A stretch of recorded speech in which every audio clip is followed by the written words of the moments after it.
Ce gros porteur, au départ de la gare routière de Tongolor, au premier arrondissement de la capitale camerounaise, illustre à dessein la réalité actuelle au sein des agences de voyage.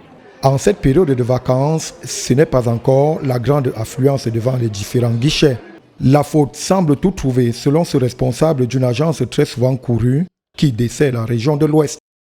De prime abord, j'aimerais d'abord vous faire comprendre que c'est vrai, c'est les vacances, mais il n'y a pas trop de monde qui voyage cette année. Vous savez, le contexte avec la crise sanitaire, les choses ont un peu... Le trafic a légèrement baissé, donc c'est vrai, ce n'est pas l'affluence des années d'antan, mais bon, on essaye quand même de satisfaire le peu de passagers que nous recevons chaque jour.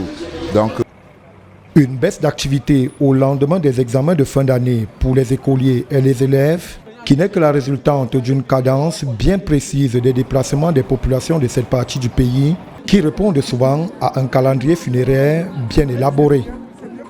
À la moyenne de passagers, je ne vous donnerai pas une moyenne exacte parce que sur la ligne de l'Ouest, vous savez que tout dépend aussi des jours. Vous voyez, par exemple, un jour comme généralement les jours de grande affluence, ce sont les jeudis et vendredis.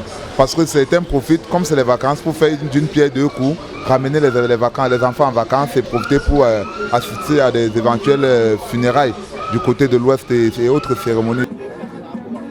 La vitesse de croisière n'est donc pas encore au rendez-vous dans les agences de voyage, mais on peut relever que certaines familles n'ont sans doute pas encore pris le pouls de ces vacances de fin d'année.